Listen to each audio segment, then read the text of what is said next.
మాట్లాడితే వినాలని వెయిట్ చేస్తున్నాం మేమంతా కూడాను. సో జీవన్ గారిని మాట్లాడవలసిందిగా రిక్వెస్ట్ చేస్తున్నాం.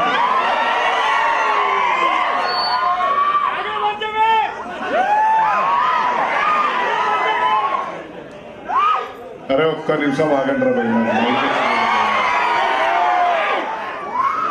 అందరికీ థ్యాంక్ యూ అండి, ఇక్కడికి వచ్చిన పెద్దలందరికీ అండ్ మీడియా వాళ్ళందరికీ థ్యాంక్ యూ సో మచ్. ఈ సినిమా పొటేల్ అన్నది నిశాంక్ గారు చెప్పినట్టు మట్టిలో నుంచి వచ్చిన అద్భుతమైనది. సాయిద్ భాయ్ ఎంత కష్టపడ్డాడో ఈచ్ అండ్ ఎవ్రీ డే నేను చూశాను. 3 months గుడిసెల్లో పడుకొని అక్కడే స్నానాలు చేసి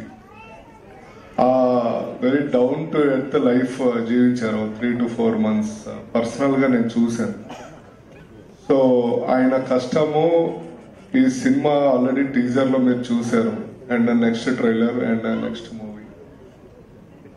అండ్ మా అందరికీ చాలా మంచి వ్యక్తి, ఎప్పుడు పాజిటివ్, చుట్టూతో పాజిటివ్ తోటే ఉంటాడు సాయిద్ భాయ్ అండ్ వాళ్ళ టీం కూడా అండ్ సందీప్ బొంగ గారు కూడా.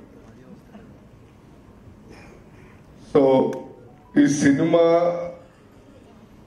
చెప్పాలి అంటే మీరు అజయ్ అన్నని నెక్స్ట్ లెవెల్లో చూడబోతున్నారు. ఎప్పుడో విక్రమార్కుల్లో చూసుంటారు. సో దానికి బ్రేక్ చేసే క్యారెక్టర్ దీనికి ఈ పొటేల్లో ఉంటది. అండ్ ప్రతి ఒక్కళ్ళు అన్నయ్య గారు కానీ, యువ గారు కానీ అండ్ ప్రియాంక గారు ప్రతి ఒక్కళ్ళు వాళ్ళ వాళ్ళ పాత్రలకి న్యాయం చేయడం జరిగింది. అట్ ద సేమ్ టైం నాకు ఇచ్చిన పాత్ర కూడా నేను చేశాను.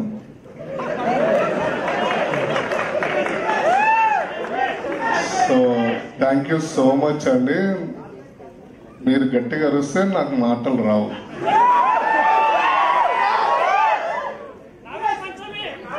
సరే నాగుల పంచమే కానీ మీరు నన్ను ఎట్లా ఆదరిస్తున్నారు అండ్ అందరినీ కూడా అట్లనే ఆదరించారు. అండ్ మళ్ళీ పొటేల్ తోటి అందరం మళ్ళీ కలుద్దాం మళ్ళీ. థ్యాంక్ యూ సో మచ్ అండి. అండ్ ఎస్పెషల్లీ యాంకర్ గారిని ఎవరు విష్ చేయరు, బట్ నేను విష్ చేస్తాను. థ్యాంక్ యూ అండి, మీరు ఒక్కరు గుర్తించారు నన్ను. ఓకే, నిశాంక్ గారు ఇంతకు ముందు మాట్లాడతారన్నారు ప్లీజ్.